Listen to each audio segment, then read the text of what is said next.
NASA's missions are one of a kind. It's exploration. 3, 2, 1, and liftoff of Artemis 1. It's discovery. It's the unknown out there in the planets. So it does require very specific materials.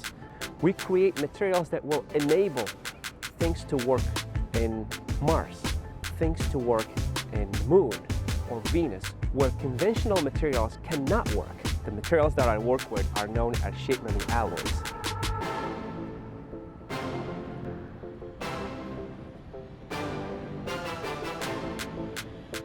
My name is Othmane Benafan. My job is a materials research engineer at NASA Glenn Research Center, and I create metals with a memory. It's natural for someone to think about rockets, about airplanes, about astronauts when you associate the word NASA. But not many people think about what material is used in that rocket, what material is used in that spacesuit or that aircraft. You have to develop a material that is going to withstand very high temperatures of space. You have to develop a material that is flexible, yet perhaps durable for an astronaut to go do actions and things in space. So materials really is at the heart of all these missions that NASA does, from rocket to materials. My favorite part of the job is not knowing the answer. We have to go play in a sandbox and figure it out. It gives us an opportunity to create something that doesn't exist. To make a shape memory alloy, you have to pick the right elements and you have to pick the right quantity of that element. So shape memory alloy requires the chemistry, the actual formulation, but then you have to tell it what to do. You have to put that memory into it. You have to tell the metal to bend, to stretch, or you have to tell it to twist. The metal itself senses a signal, like heat, and it reacts to it. And then by reacting to it, it goes to a predetermined form. So if you wanted to bend or open a valve or open a door, as you heat it and cool it, it can do that function by applying heat, removing heat, applying heat, removing heat. It's like training your dog to do a flip. We have to train the metal to do a twist or to do a bend. Testing shape memory alloys does require some special equipment and special skills too. So in our labs here, we built specialized equipment to be able to expose the material, these shape memory alloys, on the microstructural level that you see the atoms moving from one point to the other.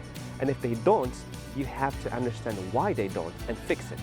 Fix it either by more testing or going back to the drawing board and adding more elements here and there from a recipe that allows you to do it. As a kid, I wasn't exposed to space. I wasn't exposed to NASA. I was born in Tangier, Morocco. I lived in a coastal city, so that influence was there all the time. I always imagined myself working on building ships or submarines. And here we are today. I'm not too far from that dream. I used to dream of working on sea ships, etc. And today I'm at NASA and I'm working on spaceships. When I was 19 years old, I moved 4,000 miles to Orlando, Florida. Moving from Morocco to Florida with one goal, which is to go to school, continue education. But one little fact that I missed was that going to university cost a fortune. I had to work all day to pay the bills. So many places, they don't allow you to take night classes. At this community college, they work around people's lives. Someone like me that has to work the entire day and then go to school at night. So I was lucky to find a community college in the area. At that time was in Orlando, where I attended my classes. I would say about sophomore year, I was in the class and my professor showed a metal that he heated and went back to shape. First of all, metal changing shape when you heat it, that was like, what's going on here? I have to know more. From that time on, I learned more about shape memory alloys. I asked that professor more questions that he could ever answer about shape memory alloys. And eventually he invited me to join his research group, and I stayed with him for 6 years after that until I graduated.